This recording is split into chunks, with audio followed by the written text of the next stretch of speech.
Hello everyone and welcome! This is a full Attack on Titan documentary and story breakdown series, where we'll go through the entire story season by season, covering every major event, hidden detail, foreshadowing, character motivation, and plot twists that made Attack on Titan legendary.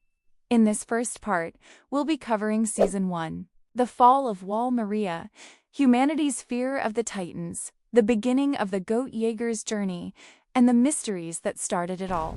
Future parts will continue through every season until we finally reach the ending itself, so sit back, relax, and let's begin.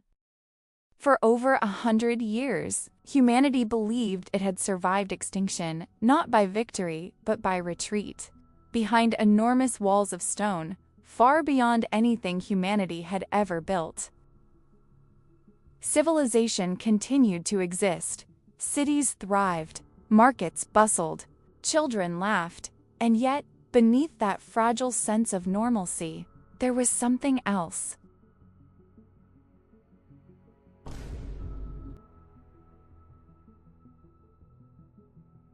Not the kind of fear that fades with time, but the kind that becomes part of life itself.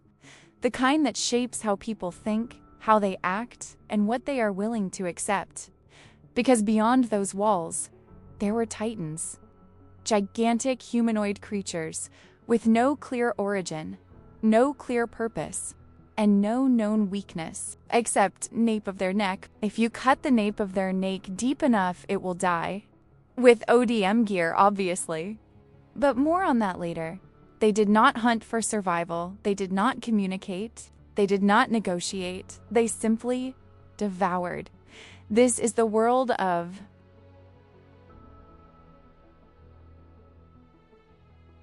Attack on Titan, a story created by the GOAT, Isayama. But more than that, it is a story about something deeper: freedom, fear, and the cost of both.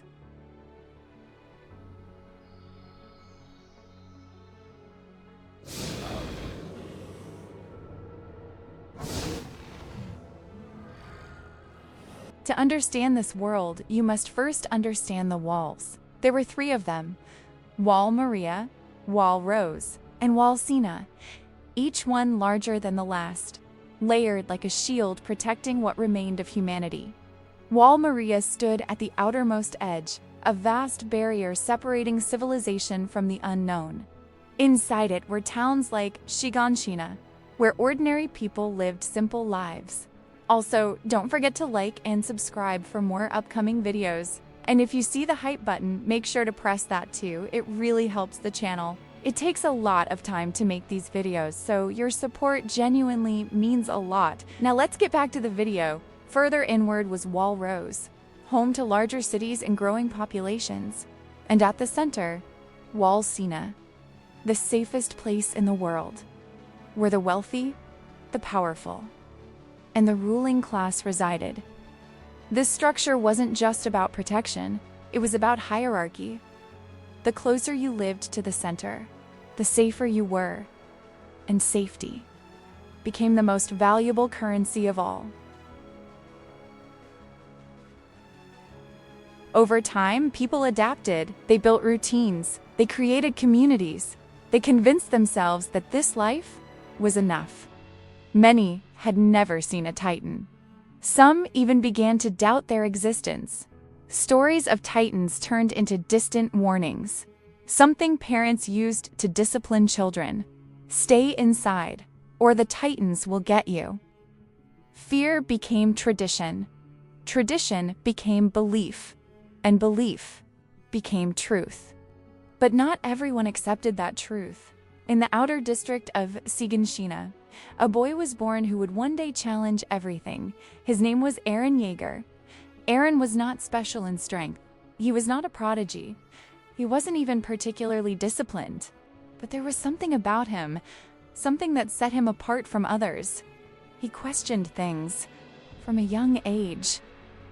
Eren struggled to understand why people were content living behind walls. To him, it didn't feel like safety. It felt like confinement, like being trapped inside a cage. While pretending it was a home, His father, Grisha Jaeger, was often away, working as a doctor.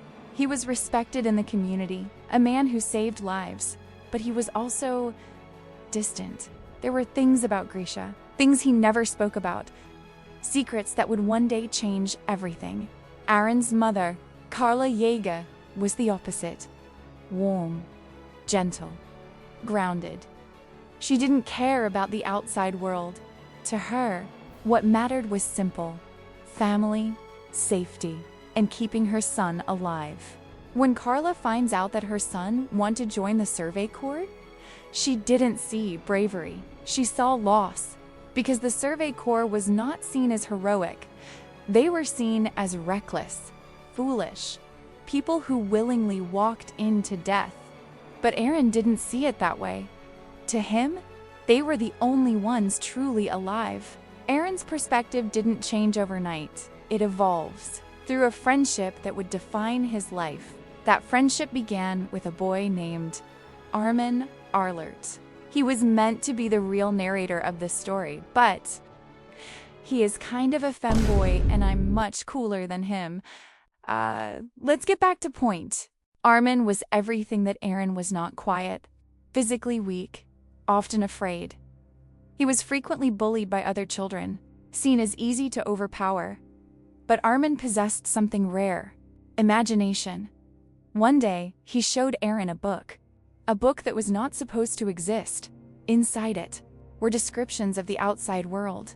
Not titans, not destruction, but beauty. Oceans stretching beyond the horizon, fields of ice, endless deserts, things no one inside the walls had ever seen. To most people, this book would be meaningless, but to Aaron, it was everything, because it proved something important. The world was bigger than the walls, and if that was true, then humanity had not just lost freedom, it had forgotten it. From that moment on, Aaron's anger found direction. He didn't just hate the walls anymore.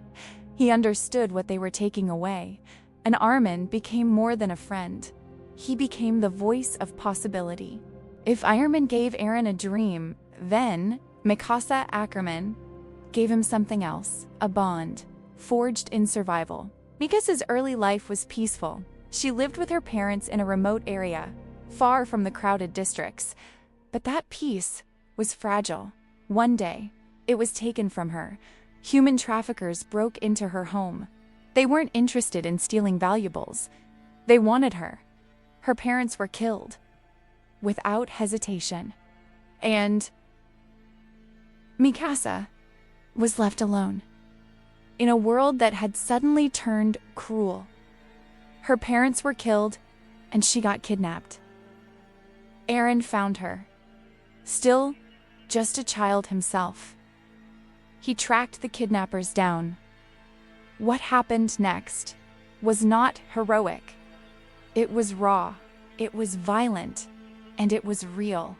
Aaron killed, not out of duty, not out of justice, but out of instinct, out of rage, out of the refusal to accept a world where people could take everything from you and walk away. He killed 2 of them, but there was a third one who grabbed him. He was about to die, and then he asked for Mikasa's help. When Mikasa hesitated, when fear froze her in place, he gave her a simple command: fight. That moment changed her forever, because she realized something brutal. The world is cruel, and the only way to survive is to be stronger than it. From that day on, Mikasa stayed with Aaron. Not because she had nowhere else to go, but because she chose to. Because in that moment of chaos, he gave her something she had lost: a reason to live. Years passed. Life in Shiganshina continued. Mikasa, Aaron, and Armin grew older, but the world around them didn't change. The walls still stood. The Titans still remained distant. And for many people, that was enough. But beneath that calm surface, something was building. A tension that no one could see. A truth waiting to reveal itself. Because peace in this world was never permanent. In the year 845, everything changed without warning. A titan appeared that defied all understanding. It stood taller than the walls themselves, the colossal titan, with a single movement. It kicked through Walt Maria, and in that instant, humanity's illusion of safety was destroyed. Titans flooded into the city. Panic spread like fire. People ran, not knowing where to go, because for the first time in over a century, there was nowhere safe left.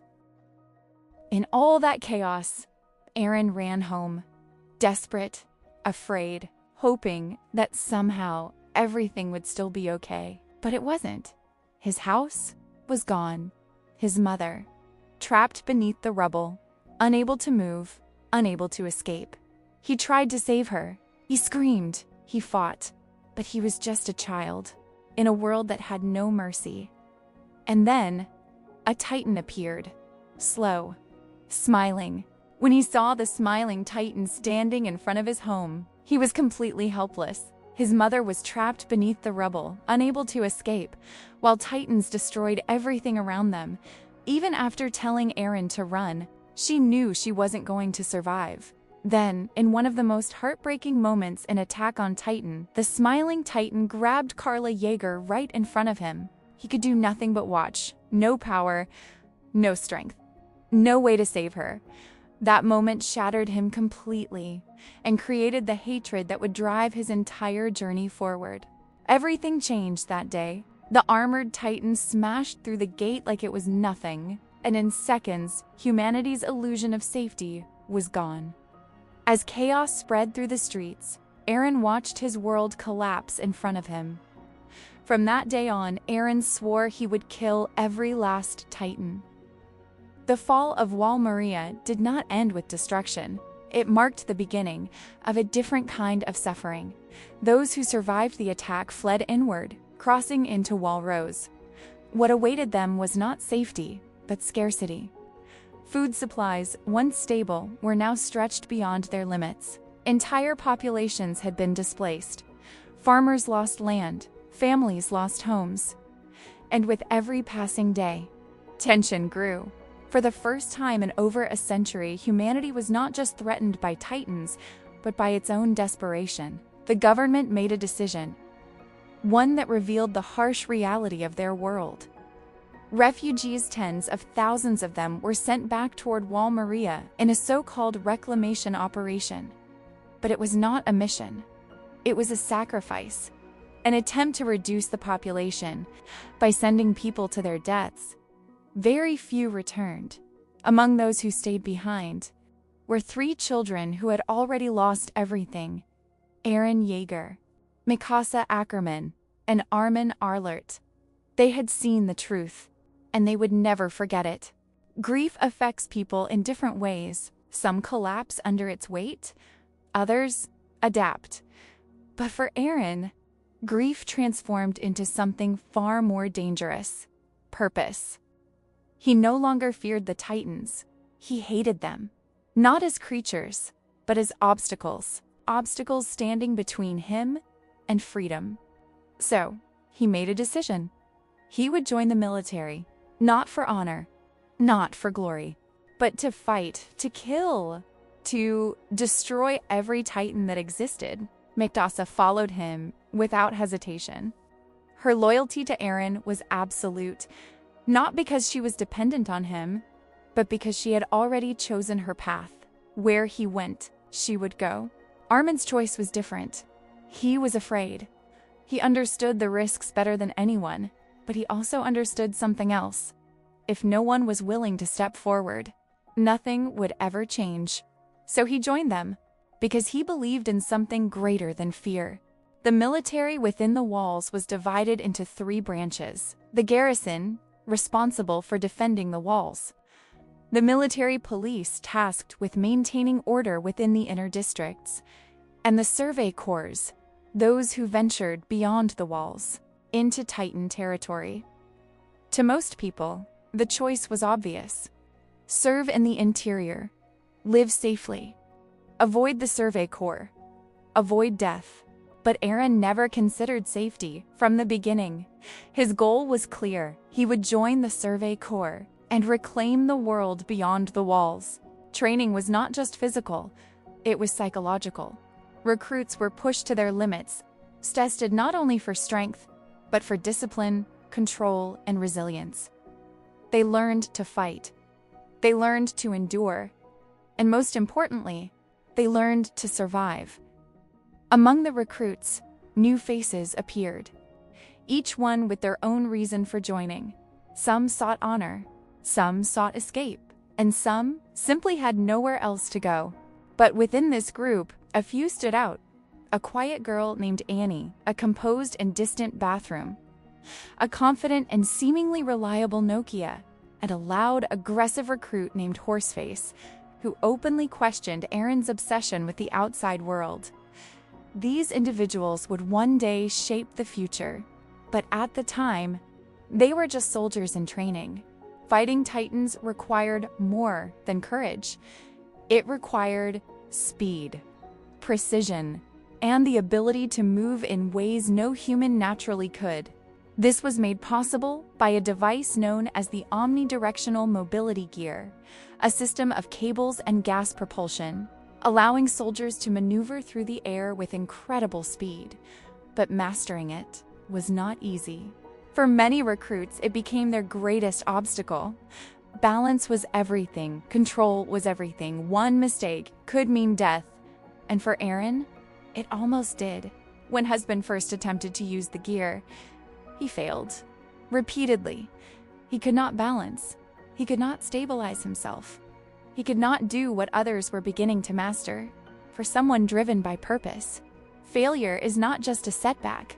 It is a threat to identity, a threat to belief. For the first time, Aaron faced a possibility he had never considered. What if he wasn't capable? What if his desire wasn't enough? But something didn't add up. His determination had not changed. His physical condition had not changed. Yet his performance remained unstable. The answer was unexpected. A malfunction, a flaw in the equipment itself. Once corrected, everything changed. Aaron stood, balanced, controlled, stable. It was a small victory, but it proved something important. He was not weak. He was not incapable. He simply had not been given a fair chance. From that point on, Aaron improved rapidly. His movements became sharper. His control became stronger. His confidence returned. Mikasa remained unmatched. Her skill was not learned. It was instinctive, efficient, precise, unshakable. Armin struggled physically, but where he lacked strength, he compensated with intelligence, strategy, awareness, understanding the battlefield in ways others could not. Time passed, training came to an end, and the recruits were ranked. Mikasa, placed at the very top. Her ability was undeniable. She was offered a place in the military police, a life of safety and privilege. Aaron Yeager, also ranked highly, but his choice had never changed. Armin ranked lower, but he passed, and that was enough. The future stood before them. 3 paths: safety, stability, or sacrifice. And for Aaron, the answer had always been the same. Just as they prepared to take their next step, the world reminded them of its reality. The colossal Titan appeared again, without warning, without explanation, this time at Tross District. The wall was broken. Once again, panic returned, chaos spread, and the battlefield was no longer training. It was real. Soldiers were deployed. For many, it was their first encounter with Titans. For some, it would be their last. Fear took control. Formations broke. Strategies failed. This was not like training. This was survival. My husband charged forward, driven by everything he had lost, everything he had seen, everything he had promised. He did not hesitate. He did not stop. And in that moment, he made a mistake. Before we continue, if you're enjoying the video so far, make sure to leave a like and subscribe to the channel. It only takes a second, and it really helps support the content. Now, let's get back to the story. The sudden return of the colossal titan plunges Trost District into chaos. For the first time since their graduation, the new recruits of the 104th Cadet Corps are forced to face the reality of war. Training exercises and classroom lessons can do little to prepare them for the terror of confronting titans in battle. As titans flood into the district, panic spreads among both civilians and soldiers. The military struggles to organize a defense while inexperienced recruits are pushed into life-or-death situations. Among them is my husband, whose determination to destroy every titan remains stronger than ever. Yet determination alone cannot overcome the overwhelming power of the enemy. The Battle of Tarast quickly becomes a brutal lesson about survival. Soldiers are separated, supplies become scarce, and many recruits witness death for the first time. As the Battle of Tarast descended into chaos, the situation grew worse with every passing minute. The newly graduated cadets were experiencing real combat for the first time, and reality was far crueler than training. Titans moved unpredictably. Fear spread rapidly, and soldiers who had once dreamed of glory discovered the terrifying difference between practice and survival. Fueled by anger and determination, Aaron Yeager threw himself directly into battle. Unlike many of the other recruits, he wasn't focused on survival. He was focused on revenge. For years, he had dreamed of this moment, the opportunity to finally strike back against the creatures that destroyed his home and killed his mother. At first, everything seemed to go according to plan. His confidence grew. The dream he had carried since childhood finally felt achievable. But battle has a way of punishing overconfidence. During the fighting, one of the cadets became trapped. A titan closed in, and it was Armin. Armin was seconds away from death. Without hesitation, Aaron acted. He launched himself forward, placed himself directly in danger, and saved Armin's life. But in doing so, he exposed himself. For a brief moment, Armin was saved, but Aaron was not. The titan's mouth closed around him, and before Armin's eyes, Aaron Yeager disappeared, swallowed whole. To everyone watching, the boy who dreamed of freedom was dead. The boy who swore to kill every titan was gone. His journey appeared to have ended before it had truly begun. But unknown to everyone, including Aaron himself, this was not the end. It was the beginning. For several moments after Aaron disappeared into the titan's mouth, Armin could not move. His mind refused to process what had just happened. Everything had happened too quickly. One moment, Aaron was beside him. The next, he was gone. The reality of the situation slowly began to settle in. Aaron had sacrificed himself, not for glory, not for revenge, but to save him. Armin had survived because Aaron chose to die in his place. That realization hit him harder than any titan ever could. As the battlefield raged around him, Armin found himself trapped in a cycle of guilt. He replayed the moment repeatedly. If he had reacted faster, if he had been stronger, if he had not frozen in fear, Aaron might still be alive. But war offers no second chances. The decision had already been made. For Armin, this became one of the defining moments of his life, because from this point forward, he could never again allow himself to remain powerless. The death of his closest friend would shape every major decision he made from that moment onward. But before Armin could fully process his grief, the battle continued. And the Titans showed no mercy towards humanity.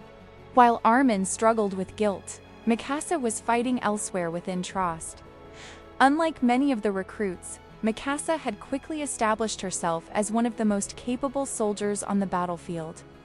Her movements were precise, efficient, almost effortless. Years of natural talent combined with relentless discipline allowed her to outperform soldiers far more experienced than herself.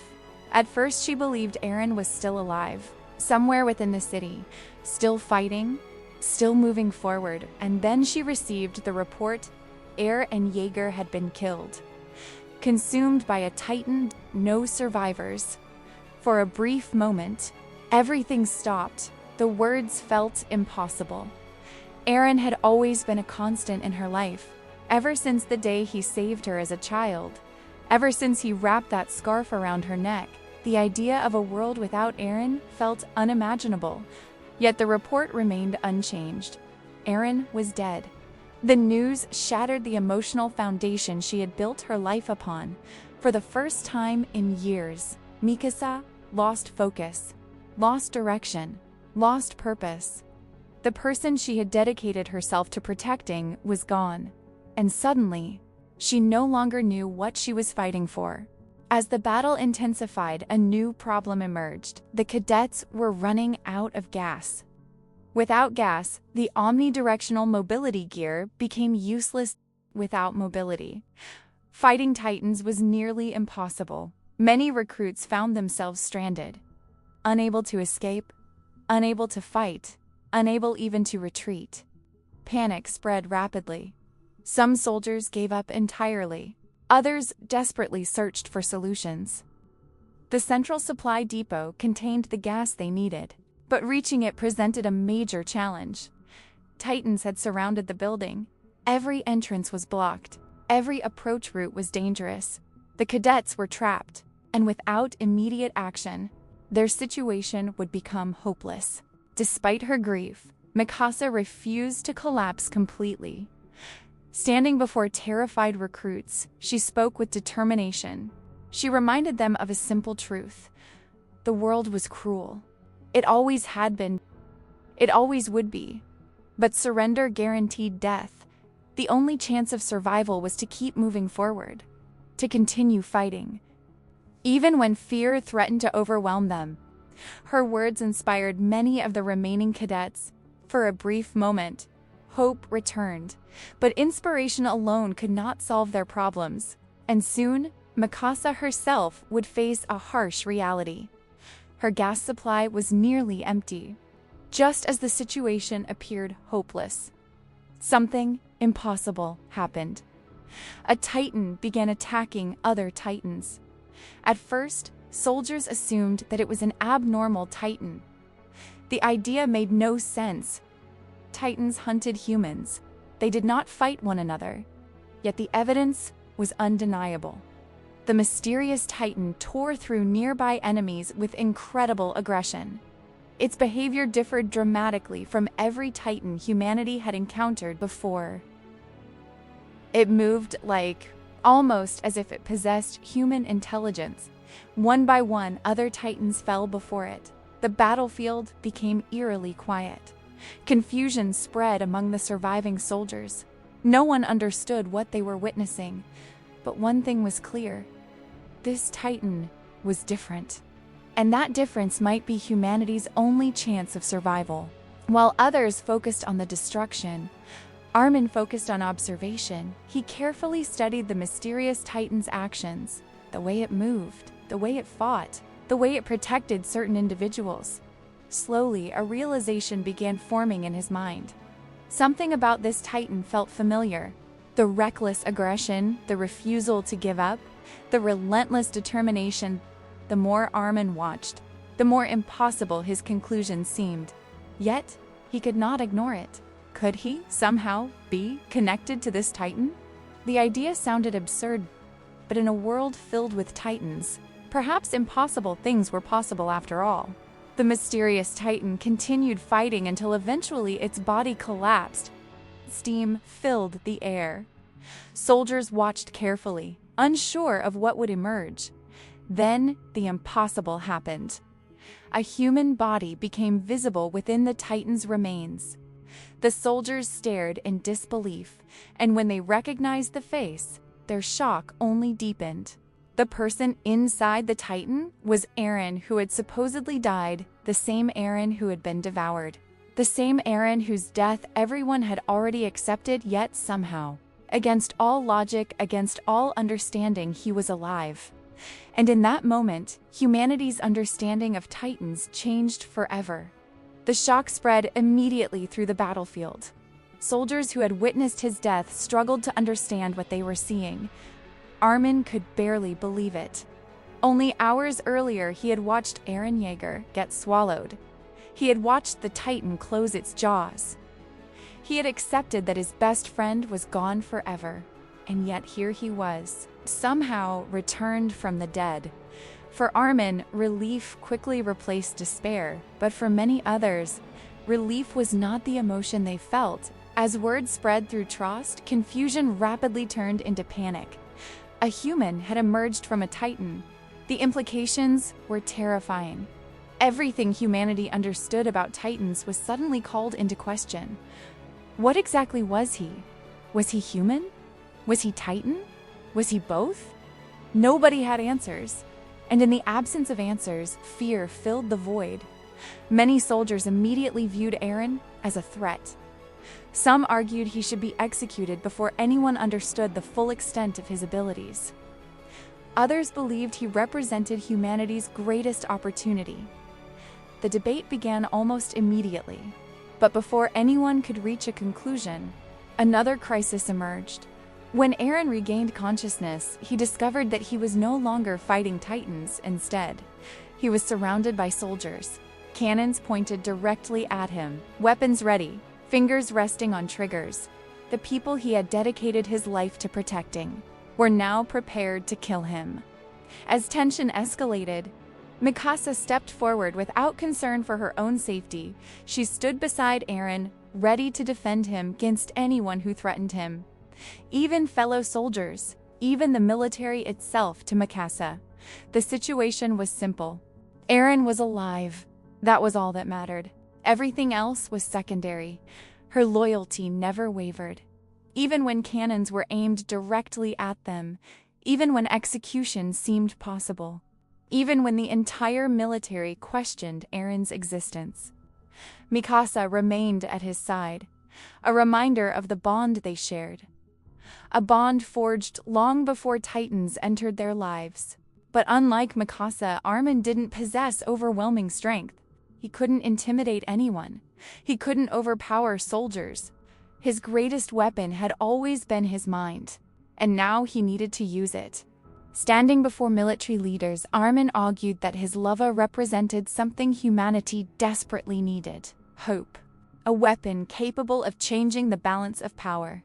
But Eren Yeager offered something entirely new: the possibility of fighting back, the possibility of winning, the possibility of reclaiming territory humanity had lost. Armin's argument carried enormous risk. If he failed, all of them could be executed immediately. But Armin continued speaking, and ultimately, his words reached the right person among all the leaders present. One man viewed the situation differently. His name was Commander Pixis. Unlike many officers, Pixis wasn't blinded by fear. He recognized the danger Eren represented, but he also recognized the opportunity. Humanity was losing. Every year, more territory disappeared. Every year, more lives were sacrificed. Following traditional methods had achieved very little. Perhaps an unconventional solution was exactly what humanity needed. Rather than executing him, Pixis proposed using him. And with that decision, a new plan began to form. The idea seemed almost impossible. A massive boulder rested within Trost district, large enough to seal the broken gate. If Eren Yeager could transform into a Titan and carry the boulder to the opening, humanity might finally stop the Titan invasion. For the first time since the battle began, there was a real objective, a chance to turn survival into victory. But the plan depended entirely on him, and there was a major problem. Nobody knew if he could control his Titan power.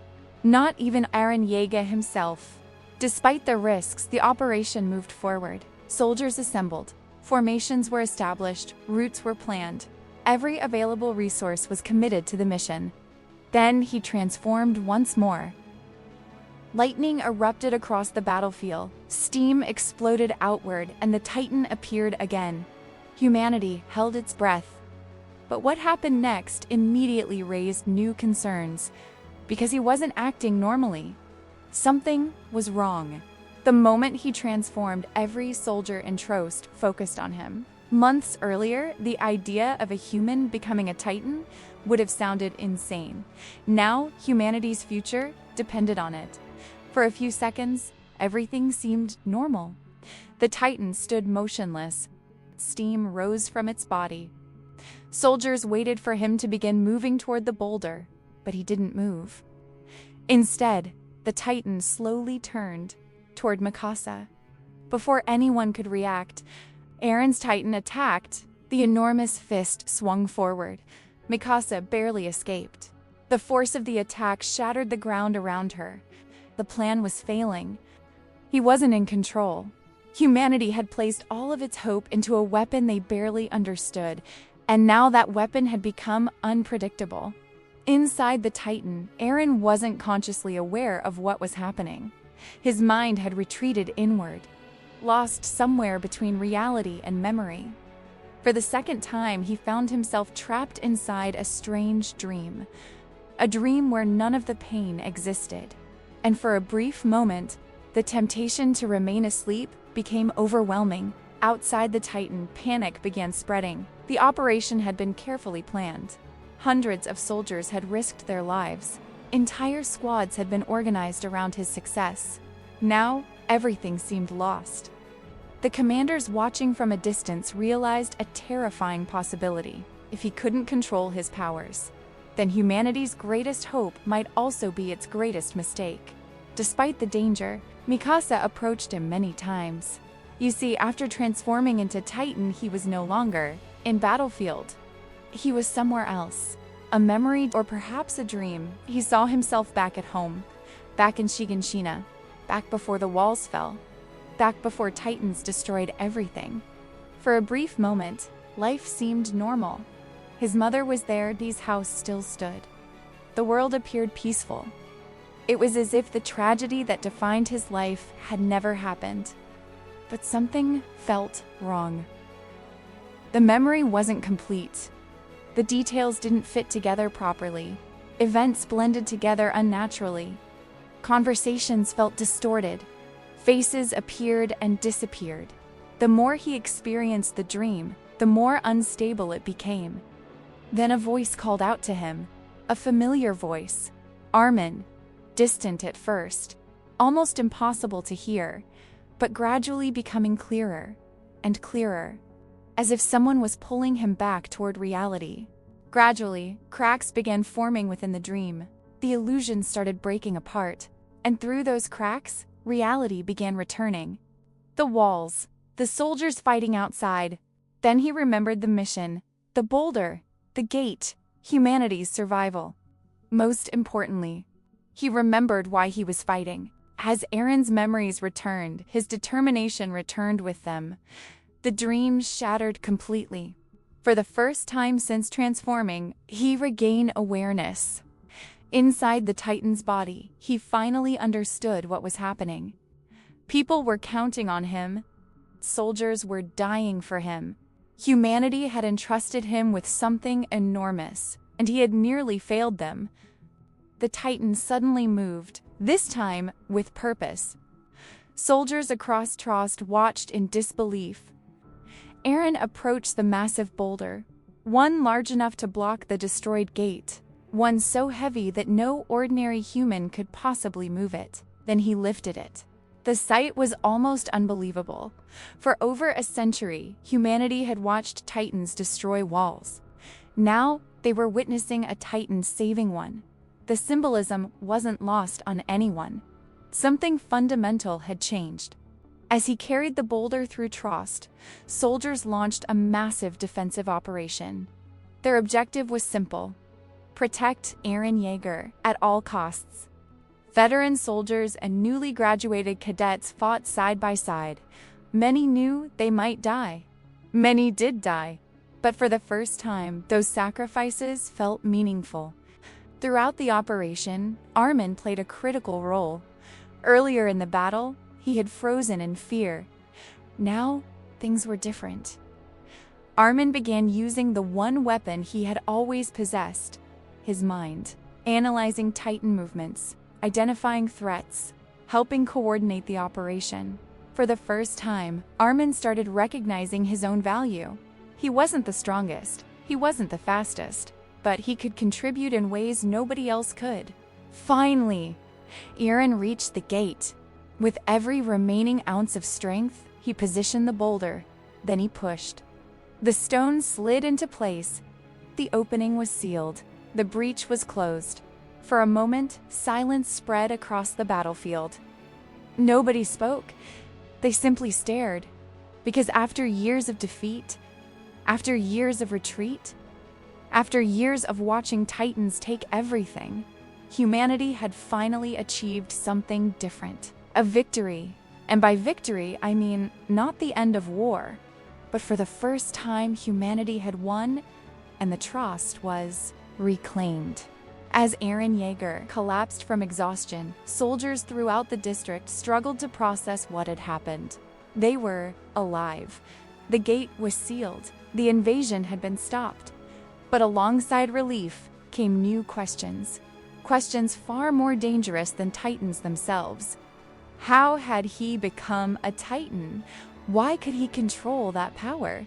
Were there others like him? And what secrets had been hidden from humanity all this time?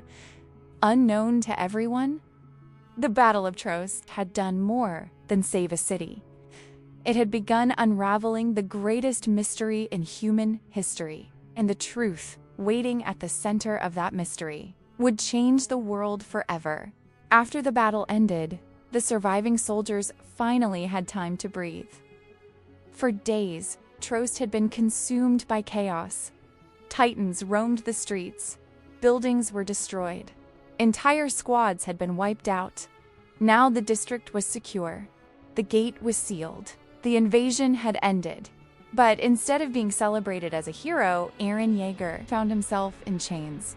The very person responsible for saving humanity was now considered one of humanity's greatest threats, because victory had created a new problem. Humanity now knew that a human could become a Titan, and that terrified people far more than they were willing to admit. News of Eren's transformation spread rapidly. Soldiers argued among themselves. Officers debated constantly. Rumors traveled faster than facts. Some believed he unrepresented humanity's salvation. Others believed he represented humanity's destruction. Nobody truly understood his power. And people fear what they do not understand. For over 100 years, Titans were superior than humans. And now, if humans can turn into Titans, then only God knows what more secrets are hidden. Meanwhile, one man returned from beyond the walls, commander of the Survey Corps, Erwin Smith himself. Unlike most leaders, Erwin was not interested in fear. He was interested in truth. For years, the Survey Corps had suffered enormous losses. Thousands of soldiers had died beyond the walls. Most citizens considered those sacrifices meaningless, but Erwin continued moving forward, because he believed humanity could only survive by learning the truth. And now, Eren might be the key to uncovering it. The moment Erwin heard about Eren's abilities, he understood something others didn't. Eren wasn't merely a weapon. He was evidence, living proof that humanity's understanding of the world was incomplete. Alongside Erwin was another legendary figure, a man whose reputation had spread throughout the walls, the Levi Ackerman, two ordinary soldiers. Levi almost seemed like a myth. Stories about his combat abilities circulated constantly. Many sounded impossible. Yet those who had fought beside him knew the truth. Levi was humanity's strongest soldier. Let me introduce him first. Shortly after the gate was sealed, Titans surrounded them. Their lives were in danger. A Titan was about to attack Eren, but then it was stopped by someone. Armin thought it was Mikasa, but it was Levi. But in the meantime, Eren's future was no longer being decided on a battlefield. The military police wanted control of him. If Aaron lost control again, the consequences could be catastrophic. But the Survey Corps disagreed. Irwin believed Aaron represented humanity's best chance to reclaim the outside world. The debate quickly escalated into a struggle between different branches of the military, and at the center of it all sat a confused 15-year-old boy. Eventually, a formal hearing was arranged. Military leaders gathered, government officials arrived, observers filled the room. The atmosphere was tense. Everyone understood the importance of the decision being made. Aaron entered the courtroom surrounded by guards. Some referred to him as a monster. Others described him as property. Very few spoke about him as a human being. The discussion frustrated Aaron Yeager. He had risked his life for humanity. He had saved Tarost. He had fought Titans repeatedly, yet nobody seemed interested in those facts. They only cared about what he had become. As tensions escalated, many officials insisted Aaron was too dangerous to trust. If the government was going to allow him to live, they needed proof he could be controlled. That proof came in a shocking form. Levi stepped forward, and without warning, he attacked Aaron Yeager. The courtroom fell silent. Levi struck him repeatedly. Levi needed everyone present to understand that if Aaron became dangerous, someone existed who could stop him. The scene was uncomfortable, violent, but politically, it worked. For the first time, they began considering another option. I think Aaron liked that beating. But let's be honest, if I was there, I would also like getting beaten by Levi. Anyways, after hours of debate, a verdict was finally reached. Aaron would not be executed. He would be placed under the supervision of the Survey Corps, more specifically, under Levi's direct command. For Aaron, the decision was life-changing. Only days earlier, he had believed his journey might end in a courtroom. Now, he was being given a chance to fight, a chance to learn, a chance to uncover the truth behind his power. Not long afterward, Aaron left the city. He was transported to an old Survey Corps headquarters hidden in the countryside. This location would become his new home. It was here that he met the soldiers who would soon become known as Levi Squad. Each had earned their position through years of experience, years of loss, years of battle. Unlike the young cadets Aaron trained alongside, these soldiers understood the true cost of war. Among them were Eltjin, Petro Rael, Aloel Bazado, and Gunther Schultz. Each possessed impressive combat records. Each had survived encounters that killed countless others. At first, Aaron found them intimidating. They were calm in situations that would terrify most soldiers, confident without being reckless, and despite their experience, they treated him with kindness. Life at headquarters was different. It taught him that strength alone wasn't enough. The Survey Corps survived because soldiers trusted one another. That lesson would become critical in the future, because soon, Aaron would face a decision where trust mattered more than power. Eventually, preparations began for a massive expedition. The Survey Corps planned another journey outside the walls, larger than previous operations, more ambitious, more dangerous. Officially, it was another reconnaissance mission. Unofficially, Irwin was searching for something or someone. Though few understood it at the time, the commander already suspected a terrifying truth. The enemy was not simply outside the walls. The enemy might already be among them, and beyond those walls, the next great mystery was waiting. For most citizens living behind the walls, the Survey Corps seemed insane. Every expedition beyond the walls resulted in casualties. Every mission ended with names added to the list of the dead, and yet they continued going again and again to the average citizen. There was no reward worth such sacrifice, but to Commander Irwin, every expedition served a purpose: knowledge. They first needed to understand them. As the gates opened and the Survey Corps rode into the open world once more, few soldiers realized that this mission would change everything. Unlike previous expeditions, Irwin organized the soldiers into a massive scouting formation. Instead of moving as a tight group, they spread across a huge area. Messengers relayed information using colored smoke signals. If Titans appeared, soldiers on the outer edges would report their location. That information would travel inward, allowing the formation to avoid unnecessary combat. The system dramatically increased survival chances, but there was another reason for it, a reason Irwin kept hidden.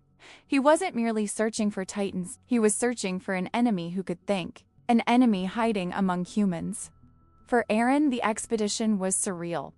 Ever since childhood, he had dreamed about the outside world, the oceans described in Armin's books, the endless lands beyond the horizon, the freedom that existed beyond the walls.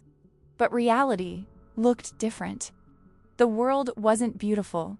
It was empty, silent, haunted. Abandoned villages stretched across the landscape, ruins of humanity's former civilization, reminders of everything lost to the Titans. Meanwhile, far from Aaron's position, another conversation was taking place. A girl named Annie Leonhardt. Armin encountered her ODM gear with someone else's, but first, let me tell you context of this part. When the Battle of Tarast was ongoing, there was a brave soldier who was one of the nicest among 104th cadets. His name was Marco. Unfortunately, Marco didn't survive that battle. Somehow, Annie found his ODM gear after the battle. Titans were captured by Hanji Zoe and her team. Hanji was a brilliant, eccentric scientist. Keep in mind, she will fulfill a major role in the future. The captured Titans were killed by someone, so there was an ODM gear check to understand who did that and why someone would do that. You see, back then, Armin helped Marco fixing his ODM gear. So Armin knew Annie was showing Marco's ODM gear now that everyone knew that humans can transform into Titan. Keeping those captured Titans alive was not good for enemy. Those details would become impossible to ignore. Hours into the mission, reports began arriving from the formation's edge. A Titan had appeared.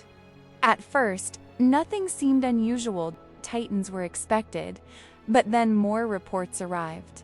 This Titan was moving incredibly fast, much faster than normal. It wasn't attacking randomly, it appeared to be searching for something, or someone. Suddenly, the soldiers on the right flank encountered a nightmare. A Titan, unlike anything humanity had ever seen. Unlike ordinary Titans, she displayed awareness. She was abnormal. And by she, I mean that she was looking like a female? And what is more horrifying, that she had intelligence. So it's possible that she might be someone like Aaron, who can transform into Titan? The female Titan tore through the formation. Veteran soldiers died within seconds. Entire squads were destroyed. Smoke signals filled the sky. Panic spread throughout the ranks. No matter where soldiers attempted to slow her advance, she overcame them. It quickly became obvious that this wasn't merely another Titan. This was an enemy with intelligence equal to humanity's own. During the chaos, Armin noticed something strange. The female Titan had multiple opportunities to kill him, yet she didn't. Again and again, she spared him. At first, this seemed like coincidence, but Armin didn't believe in coincidences. He carefully studied her behavior. Then he reached a disturbing conclusion. The female Titan wasn't randomly choosing targets. She was looking for Aaron. As panic spread through the expedition, Commander Irwin remained surprisingly calm, almost as if he expected this, because in many ways he did. Irwin had suspected for some time that an intelligent Titan existed among humanity. The expedition wasn't simply a scouting mission, it was bait. The formation had been designed to expose the hidden enemy, and now that enemy had finally revealed itself. Irwin issued new orders. The Survey Corps changed direction, moving toward a unique location, a massive forest filled with enormous trees so large that ODM gear could be used high above the ground. The forest provided advantages ordinary terrain could not, and Erwin intended to use those advantages. Because he wasn't planning to kill the female Titan. He intended to capture her. As the female Titan pursued Eren deeper into the forest, soldiers hidden throughout the area prepared themselves. Every position had been planned, every movement coordinated. Every soldier understood their role. Then the signal was given. Massive cables launched through the air. Hooks embedded into the female Titan's body. Additional cables followed immediately. Within moments, she was restrained, unable to move, unable to escape. For the first time since her appearance, the female Titan struggled violently, but the restraints held. For a brief moment, victory seemed within reach, and hidden somewhere inside that Titan were answers. But the truth would not come easily because the female Titans still had secrets of her own, and soon, everything would descend into chaos once again. Then it happened, a scream unlike anything heard before. The sound echoed throughout the forest, and immediately, Titans began moving toward her position from every direction. Hundreds of feet thundered across the ground. Trees shook violently. Birds scattered into the sky. The trap that seemed perfect moments earlier was beginning to fall apart, and humanity's closest encounter with the truth was about to become one of its greatest tragedies. The moment the female Titan was captured, Commander Erwin immediately began preparing for the next stage of the operation. Most soldiers believed the mission was over. They were wrong. Capturing the female Titan had only been the beginning. The truly difficult part was about to start, because somewhere inside that Titan was a human being, a person who knew secrets humanity had been chasing for over a century, and protecting Eren remained the highest priority. Levi's squad quickly escorted him away from the center of the operation. Years of experience had taught them a simple lesson: nothing ever goes according to plan, especially when Titans are involved. As Levi's squad retreated through the forest, Eren struggled with his thoughts. If he transformed, he might be able to help. He might be able to stop her. He might be able to save lives. Yet Levi's squad ordered him not to transform. Instead, they asked him to trust them, to trust their experience, trust their judgment. Trust that they could handle the situation. For Eren, that was far harder than fighting. For a brief moment, it seemed possible. The female Titan had disappeared. The immediate threat appeared contained. Then everything changed without warning. Gunther was attacked. 1 second, he was alive. The next, he was dead. He was an elite soldier. Levi's squad immediately engaged the enemy. Unlike ordinary soldiers, they fought with incredible precision. Working together, they launched coordinated attacks. Each movement created opportunities for the others. For a moment, they actually gained the advantage. The female Titan suffered serious injuries. Her movements slowed. Her vision became impaired. The female Titan hardened parts of her body, protecting vulnerable areas, neutralizing attacks that should have been fatal. And one by one, Levi's squad began to fall. Eventually, they all died one by one. Among all the deaths, Petra's hit Eren especially hard. She had welcomed him into the squad, encouraged him, believed in him. Earlier, she had proudly shown Eren a letter intended for her family, a letter describing her experiences, her achievements, her future. Now that future no longer existed. Petra died before she ever had the chance to return home. And Eren, he had trusted Levi's squad, exactly as they requested, and now they were gone. And then he bit into his hand. Lightning exploded across the forest, and once again, the attacked Titan appeared. The transformation wasn't driven by strategy. It was driven by rage, pure rage. The female Titan fought like a trained martial artist. Whoever controlled this Titan possessed years of combat training, far beyond anything ordinary soldiers received. Despite his determination, Eren began losing. The female Titan systematically dismantled his attacks. She targeted joints, destroyed mobility, created openings. Eventually, she overpowered him completely. Then everything changed. Humanity's strongest soldier had entered the fight. Together, Levi and Mikasa launched a devastating assault. Levi's attacks were impossibly precise. Every action pushed the female Titan closer to defeat. Meanwhile, Mikasa provided support from every angle. Together, they succeeded. But the mystery remained unsolved, because although the female Titan had been driven away, her identity remained hidden, for now. Yet somewhere in the back of Armin's mind, pieces were already beginning to connect, and soon. Those pieces would reveal a truth more shocking than anyone imagined. The battle in the forest of giant trees was over. The female Titan had escaped. Levi's squad was dead, and the Survey Corps had suffered devastating losses once again. As the surviving soldiers rode back toward the walls, silence spread throughout the ranks. Nobody spoke about victory, because there had been no victory, only survival. As the Survey Corps approached the gate, families gathered nearby, all waiting for news, all hoping their loved ones would return safely. Among them stood Petra's father. He spoke enthusiastically about his daughter, proudly discussing her future, her accomplishments, her potential. He had no idea she was already dead. No idea she would never return. No idea that the dreams he spoke about would never come true. Nearby, Levi listened quietly. For a brief moment, his expression changed. Levi rarely displayed emotion openly, but this moment revealed something important.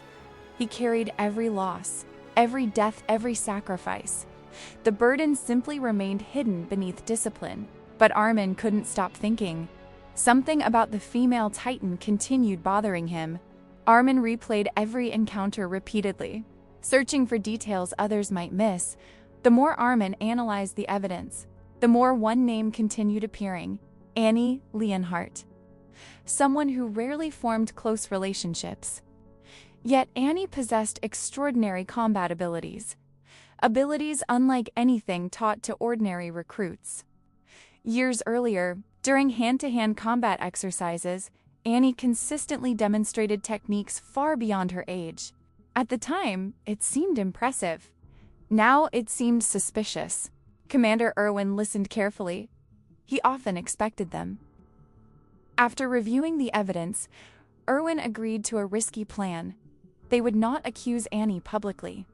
They would not attack immediately. Instead, they would lure her into a trap designed to confirm the truth once and for all. The plan required subtlety. If Annie truly was the female Titan, she would be extremely dangerous. Their goal seemed simple: convince Annie to accompany them underground. The underground tunnels would limit her ability to transform. At first, Annie appeared calm. She listened carefully, asked questions, studied their expressions. Then something changed. As Annie observed the group, she realized something important. They already suspected her. Perhaps not with complete certainty. For a brief moment, silence hung in the air. Then Annie smiled, as if she had known this moment would eventually arrive.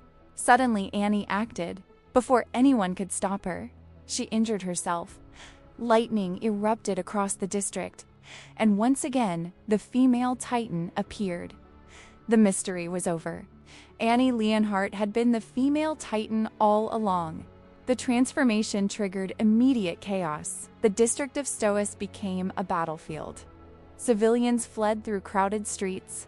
Military units rushed into action.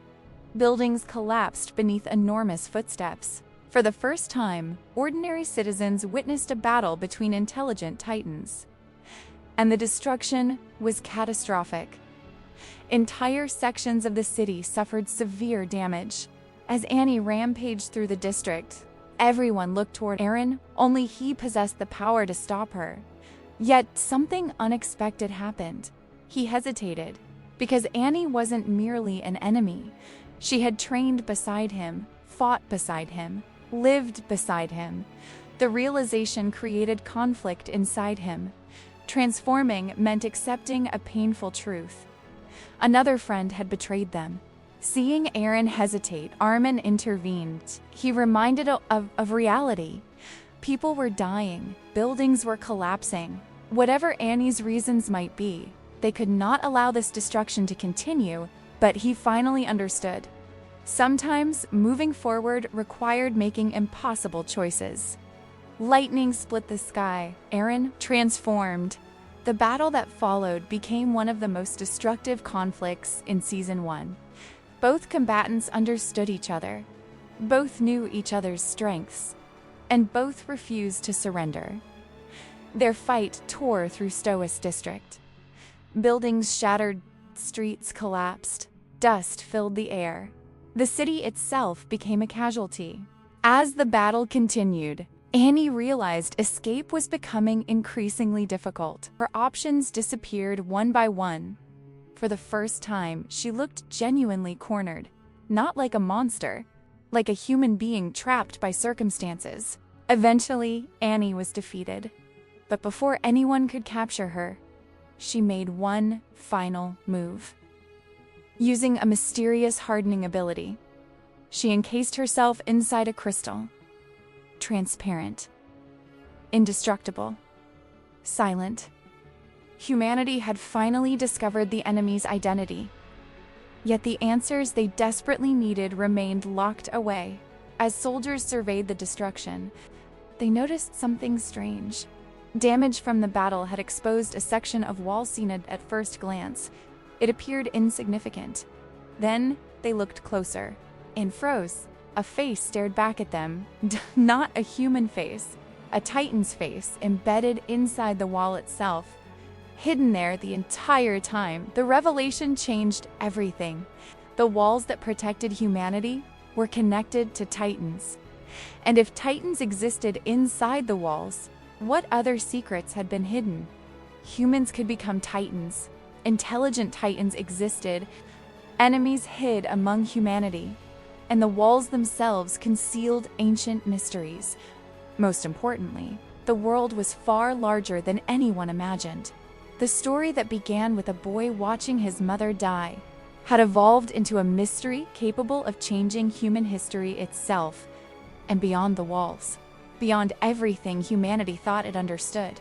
The truth was waiting. The truth about Titans, the truth about the walls, and the truth about the world.